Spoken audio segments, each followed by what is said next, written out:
Shoutout po sa ating lahat at your service, Mr. Wildlife TV. Please do support and subscribe. Walang iba po ang ama ng Kalingap, Kuya Val Santos Matubang, Boss Kalingap Rav, at ating Inna Vlogs. And please do support sa lahat po ng mga Kalingap charity vloggers or Kalingap partners. Once again, at your service, Mr. Wildlife TV, your Mr. Goodbye.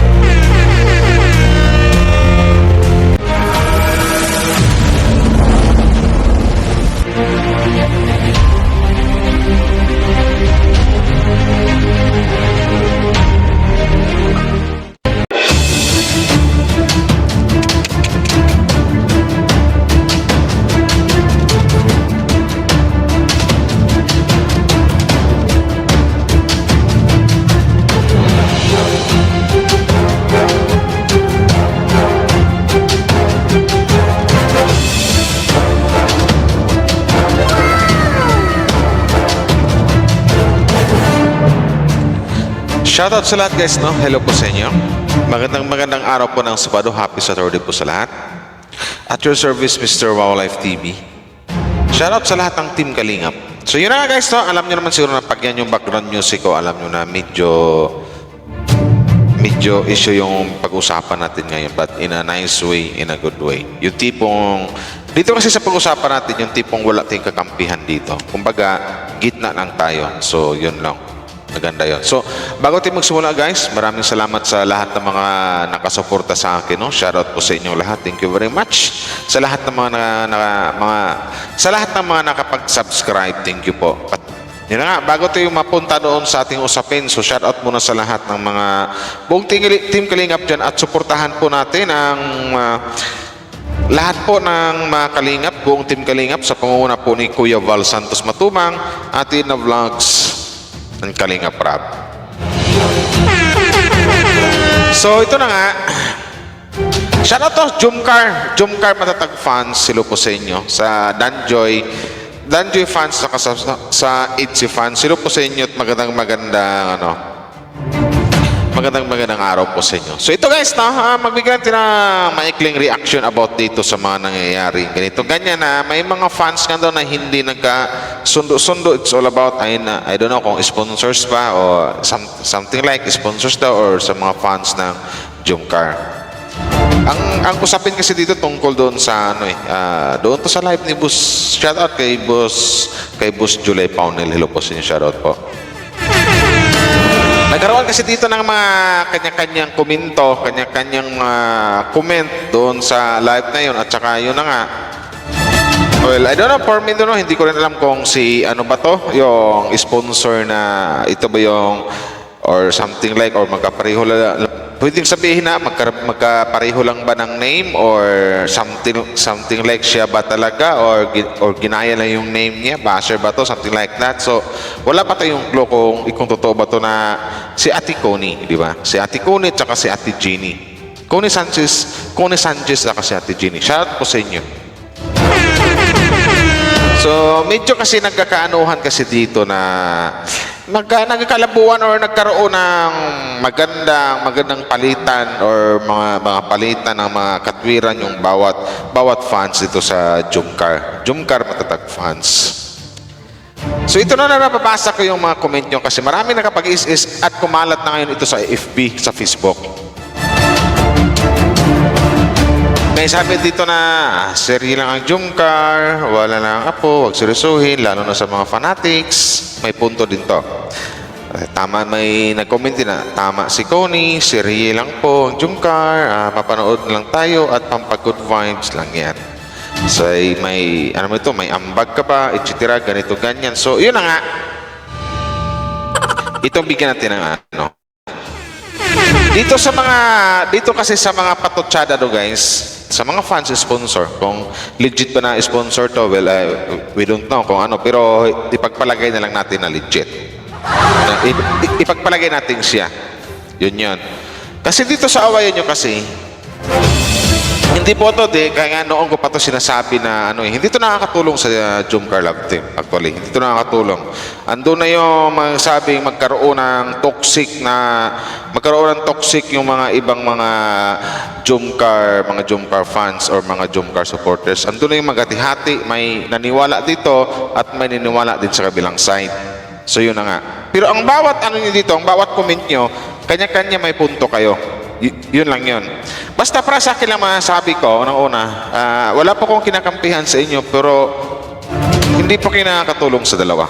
Ang mamroblema po dito, ang sasakit po ang ulo nito, hindi lang po kayo, lalong-lalo na po si Papa Joms at saka si Carla Bells, na hindi nila na kahit sino, na mapaisip sila bakit nagkaganito yung mga ate namin, yung nakasuporta namin, bakit nag-away-away na. Wala naman silang kakampihan dito eh. Na problema ang dalawa dito sa mga ganitong senaryong mga nangaganap. Ganyan. Kasi for me, kung mahal niyo ang Jumcar, magtiwala kayo sa dalawa. So yun lang yun. At doon naman sa mga fans na isipin natin Jumcar Love Team. Love Team, kumbaga ando na yung pampagod vibes, naghahatid ng kilig. So, kumbaga, bonus na lang sa atin pag malaman natin na yung dalawa, something like nagka-developan na or nagkagustuhan sa dalawa. So yun. Pero kung ako ang tatanungin, halimbawa, may magtanong sa akin, Wow Life TV, anong masasabi mo sa Jumcar Love Team ng Kalingap? Yun na, kasi pag sinabing love team, ulitin ko, pag sinabing love team talaga, kaya nga tinatawag na love team, kasi yan, scripted yan. On cam, may makikita, mapanood natin araw-araw, na ganito, ganyan, kung anong ginagawa nila. Yan, kumbaga, scripted yan, kumbaga nakaplano yan, ganyan, hindi yan totoo. Yun. So, depende na lang yan sa dalawang taong involved dyan, kung magka-developan sila sa isa't isa. Kung mahulog sila sa isa't isa. So dito, yan ang pag-usapan natin ngayon. Kung may magtanong sa akin kung ang Jumcar, ano ba sa tingin mo? For me kasi masasabi ko sa Jumcar, ito ulitin ko, wala akong kakampihan dito, Jomar at saka si Carla. Ang masabi ko talaga dito, hindi lang sila basta-basta love team. Noong ko pa sinabi ito, kumbaga ito yung love team na love team, pero hanggang sa nagka-developan sila o nagkadanghulugan ng loob sa isa't isa. Kasi maramdaman natin dito eh. Kasi kung ang pagbasihan natin on cam, medyo mababaw. Kasi pwedeng sabihin, script yan, utos yan, scripted yan, ito, ganyan. Pero pag doon kayo sa off cam magbase na rin sa mga nalalaman natin sa mga BTS or behind the scene, masasabi natin na nagkagustuhan na yung dalawa. Or nagka-develop na yung dalawa, something like that. Pwede ko lang sabihin dito na mahal na nila ang isa't isa. For me yun opinion ko yun as a Wow Life TV pagdating sa Jumcar. Ulitin ko, pag sinabing love team, mapalabas man yan sa TV or dito sa mga showbiz love team, mga yan, scripted yan. Mapasok mate, mapa-YouTube, pag may love team, scripted yan. So bonus na lang yung magandang hulugan sila ng loob sa isa't isa. Kung kinilig tayo sa love team nila, dapat doon pa lang masaya na tayo. Huwag na nating isipin na wag nating pangunahan na dapat or magmando or magdemand na dapat magiging jowa kayo, dapat kayo magkatuluyan, dapat dito ganyan. Wag po. Hayaan po natin silang dalawa. Hayaan natin si Jomar at saka ang isang Bibi Carla. Kasi for me, uulitin ko, nagka-developan na yung dalawa or nagkadanghulugan ng loob sa isa't isa. Ganyan. Huwag rin kasi mag-away-away. Kasi unang-una dito hindi kinakatulong sa dito sa dalawa, dito sa Jumcar. At sa mga fans naman, may kanya-kanya ang klase ng pagtulong kasi. Yung iba na nakaluwag-luwag sa buhay, something like mga nag-sponsor sila, nagbibigay sila ng mga ito ganyan, pa-surprise, or ano man yung mga project na mayroon ang Jumcar, which is thumbs up ako doon, na talagang pinakita nilang sa ganitong way, maipakita nila or ma-show nila na kung gaano nila kamahal ang Jumcar. May ibang mga fans naman na medyo na ang bukod tanging maibigay ng tulong, tamang magpanood, mag-like and share, at saka higit sa lahat yung magmaraton.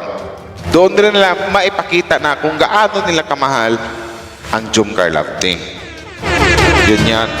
So, sa awayan nyo kasi, walang pwedeng sabihin kampi dito or kampi dito. Wala po eh. Kasi andun na yung... Kasi ramdam ko naman na mahal nyo ang dalawa, si Jomar at saka si Carla. Ang hindi ko lang maintindihan kung bakit napunta sa ganitong sitwasyon na kayo na mismo ang nag-away-away. Or hindi naman siguro away talaga. Slight siguro nagkasagutan. About dito sa dalawa na to. About sa ito ganyan. Pero noon din sa mga fans na... Hindi ko rin masisi na may mga fans din na umaasa na magkatuluyan yung dalawa. Kasi kahit ako, umaasa din ako na magkatuluyan yung dalawa sold or magiging magjowa or mag-asawa. Kasi andun na yun sa puntong kinilig tayo. Kinilig tayo sa love team nila. Nahook nila tayo kasi andun na yung malakas yung chemistry, ang lakas ng sparks ng dalawa kung sila yung magkadikit or magkasama kahit malang mag-usap. So yun yun. So, ang maganda lang kasi dito, for me, sa akin uli, ibagsak uli sa sarili ko para walang ibang masisig ibang tao. Sa akin kasi, mas lalong lumakas ang kilig ng Jomcar. Or lalong lumakas yung paghanga ko sa Jomcar. Kasi nung nakitaan ko na hindi lang pang-on-cam yung kanilang love team. Hindi lang pang-on-cam. Off-cam, mas sweet pala sila. Kasi yung iba dito, kaya nagkaganito to eh. Kaya nagkaroon ng isyong ganito, na medyo may nagkalabuan ng mga fans na medyo hindi nagkakindihan, nagkapalitan ng mga negatibong comments, something like that. Ang ano lang din kasi, doon sila bumase. Ito opinion ko rito. Wala kong idadamay na ibang tao. For me lang to as a reactor. Defender ng Jomcar.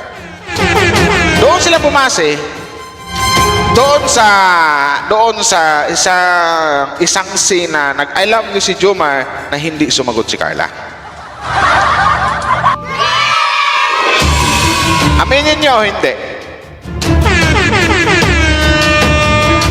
Aminin nyo man na hindi, parang ramdam ko doon nagsimula na nagkaroon na ng maraming interrogasyon, na issue, ganito, ganyan, bakit hindi nag-I love you, to ganyan. So doon ko na ipapasok ngayon, yung sinasabi ko lagi na kung may tiwala kayo sa dalawa, kay Jomar at sa Carla, kung mahal nyo pala ang Jomcar, mahal nyo si Jomar at si Carla, dapat magtiwala kayo.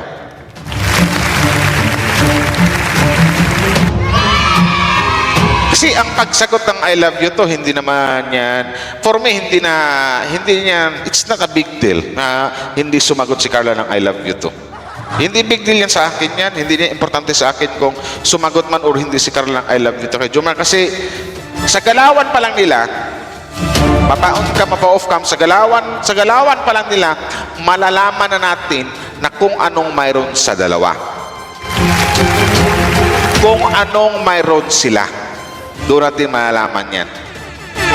Na doon pa natin na dito tayo magkuha ng base. Ito lang nga i-explain ko lang. Dito tayo magkuha ng base na halimbawa doon sa live ng isang Kalingap boys or something like, o doon sa ibang mga Kalingap boys na nagda-live, na doon na marami nakabasa na sinabi ni Jomar na si Carla, masaya siya sa feeling ko. So doon pa lang doon pa lang mga fans panalo na tayo. So, iwasan po sanang magkaroon ng doubt or mag-overthink dito sa Jomcar. So, balik naman tayo dito ngayon sa mga fans na hindi nagkakaintindihan. May mga ibang fans kasi dito na yung tinatawag na demanding or nagmamando na. Pwede kong i-connect ulit ito doon sa sinabi ko kanina, doon sa hindi pagsagot ni Carla ng I love you. Kaya doon na yung ibang mga nag-overthink ng fans, doon nagsimula. Opinion ko lang Kaya may nakapag-comment tuloy na ganito, ganyan na ang Jomcar for vlog lang, huwag seryosohin. Kasi kahit sino ba naman sino makakabasa ng komento na Kisyo, bakit ganito, ganyan, etc. Mababad trip talaga. Diba? About naman sa pag-support sa Jomcar, saludo ako sa mga Jomcar fans. Kasi halos lahat talaga, nakasupport talaga. May saludo ako sa mga sponsor, talagang todo bigay sila. Kaya dito sa Jomcar, saludo ako sa mga nagmamarathon kasi ang lakas ng Jomcar, ang lakas ng views ng Jomcar, hindi nagpapahuli. So, maraming tulong kasi or maraming klaseng pagsuporta dito sa love team. Seri lang po ang Jomcar, nanood na lang tayo at pampagood vibes lang po. O di ba? Sabi ni Connie, seri lang po ang Jomcar, nanood lang tayo at pampagood vibes lang yan. O di ba? Kasi yung iba kasi masyado ng seryoso eh. So dito, kung i-react natin itong sinabi ni Tita Connie, seri lang po ang Jomcar, manood na lang tayo at pampagood vibes lang yan. Walang mali doon. Tama yung sinabi ng isang nagngangalang si Connie. Oh, sorry, si Jeannie pala. Jeannie ang pangalan, Tita Jeannie or Nanay Jeannie ba ang ano to, si Mami Jeannie. Yes! Pampagood vibes ang love team. Pampagood vibes. Pero alam rin ni Jeannie na kung anong mayroon na sa Jomcar. Kung solid fans siya, na alam niya kung ano nang mayroong namamagitan, kung ano bang namamagitan dito kay Jomar at saka dito kay Carla. Uulitin ko ulit, for me, ramdam na ramdam ko na hindi lang sila basta-basta love team. Napakilala ng asananay, di ba?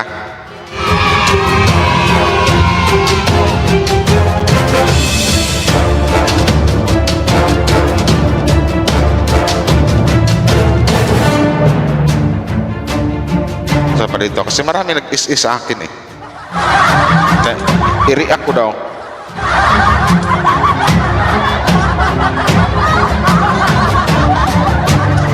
Yun na nga po, ang love team kasi pampagood vibes naman talaga, pampakilig. So, doon pa lang dapat magpasalamat na tayo. Huwag nating pangunahan yung dalawa na hindi porkit kinilig tayo, nagustuhan natin sila, ay mayroon na tayong karapatan para magdiman or magmando sa kanila na dapat magiging kayo, dapat magjowa na kayo, or dapat magiging asawa na kayo. Wala tayong karapatan, labas na tayo doon. Kasi doon pa lang sa kinilig tayo as a love team na napanood natin on cam, napanood natin sa channel ni Boss Kalinga Prab, doon pa lang, panalong tayo, napasaya na tayo doon. Bonus na lang yung pag nalaman natin nagkadang hulugan na sila sa loob sa isa't isa. Uulitin ko, for me, pagdating sa Jomcar, hindi lang sila basta-basta love team. Ramdam ko dito na mayroon na talaga masasabi natin, ayun na nga eh. Diba? Yung sinabing future agom, for me, naniniwala po ako doon. Kasi hindi basta-basta ipakilala sa magulang mo yung taong hindi naman special sa'yo. Napakilala ni Carla, napakilala ni Jomar ang isang Carla sa kanyang family, which is na hindi lang basta-basta family, kundi full support talaga. Di ba? Andun yung tita, kapatid, lahat andun. So, for me, kahit masabihin nasa vlog yun o sabing scripted yun, for me, hindi ko masabing scripted yun kasi kitang-kita at ramdam na ramdam ko sa mga kamag-anak ni Papa Joms na kung gaano sila kasaya nung na-meet nila si Carla. Yan. Basta sana guys, no, dahil sa mga fans, sana iwasan na pong magmangayan kasi or mag-away-away, magpatot sa dahan, post dito sa Facebook, post doon, sagot dito, sagot doon. So, wag po, kasi unang-una po, magiging toxic po ang mga fans na magiging toxic ang dating ng mga Jomcar fans. Kasi andun na yung magkapi-kampi na sila eh. Kampi sa dito, kampi dito. So, andun na yung fans na mismo yung mag-away-away ang magkakasagutan. So, pangit po at ito ang pinaka-importante sa lahat, nakakahiya po sa Kalingap, lalong-lalo sa founder ng Kalingap at kay Boss Kalinga Prab. Pinasaya na nga tayo ng Kalingap, pinakilig na nga tayo ng Kalingap, tapos ganyan pa yung isusukli nyo. Mahiya naman tayo kay Kuya Val Santos Matubang at Kalinga Prab, ang Ate Edna Vlogs. Diba? Sabi nyo, mahal nyo ang Jomcar. Iparamdam nyo sa dalawa na mahal nyo ang Jomcar. Iparamdam nyo kay Jomar at saka Carla na mahal nyo siya, na mahal nyo sila. Paano mararamdaman ng dalawa? Like Carla Bells or tinatawag yung Baby Carla. Tinatawag yung pang Baby Carla. Paano mararamdaman ng isang Carla yung sinasabi nyo, nakasupport kayo, mahal nyo siya, kung kayong mismong mga fans ay hindi nagkasundo-sundo? Di ba? Nakakaya sa buong Team Kalingap kung mga Jomcar matatag fans ang nagatang gulo-gulo o nagawi-away. Kasi pag hindi ito matapos to, ang mangyari nito, magkapikampihan kasi. kampi dito sa kabila, may kakampi dito. So kayo na yung magsasabong. So magiging toxic na. Nasaan na yung sinisigaw ng Team Kalingap? Nasaan na yung sinisigaw din ng mga Jumcar Matatag fans? One Kalingap, one family.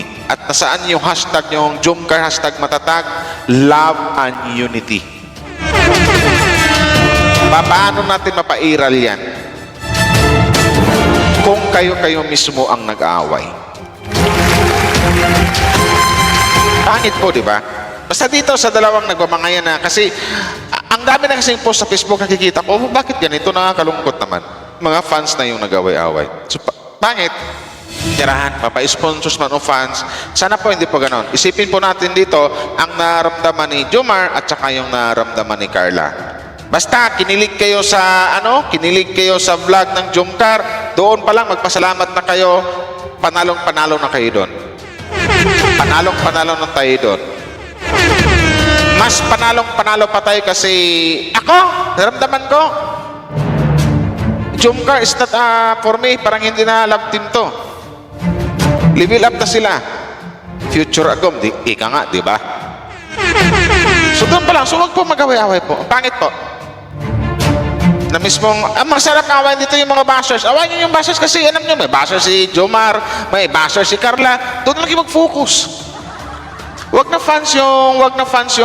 kayo magbangayan kasi, yung po, ulitin ko ha, wala po akong kinampihan sa inyo. Yun lang po. Kung sila man ang sa ngayon po, as of now, magiging masaya tayo na mayroon tayong nalalaman na nagkakaintindihan yung dalawa. Unang-una, maayos yung vlog nila, nakakilig. Pangalawa, may nalaman tayong mag-agom na sila, something like that. Doon pa lang magiging masaya na tayo. Pero, wag na wag niyong pangunahan yung dalawa. Yun, wag na wag niyong pangunahan. Sa ngayon, magiging masaya tayo sa kung anong mayroon ang dalawa. Kung sila man ang magkakatuluyan, maganda. Kung hindi man sila ang nakatadhana, tanggapin na lang natin kung hindi sila. Yan. Kung sila ang magkatuluyan, maganda. Palakpakan. Basta ulitin ko sa ngayon, dapat magiging masaya tayo ngayon sa kung ano ang pinapanood sa atin ng Kalingap dito sa Jomcar Love Team. Ulitin ko huwag tayo magdemand na, ito ganyan. Bakit si Carla hindi nag-I love you now, nag-I love you, ito ganyan. Wag po ganun po. May kanyang-kanyang ugali po ang mga tao. So sana po, pakiusap lang po sa lahat ng mga Jomcar Matatag fans. Iwasan na po ang away-away kasi hindi po masustansya sa sa samahan ng Kalingap or lalong-lalo dito sa Jomcar Matatag fans na sinasabi niyong love and unity. So nasaan na yung sinasabi niyong love and unity? Pagmamahal at pagkakaisa. Kung kayo mismo mga fans or sponsors ang nag-away-away, ang dalawa po ang mahihirapan dito.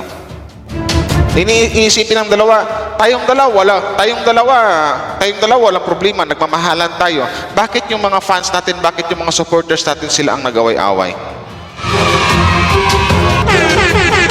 Pangit.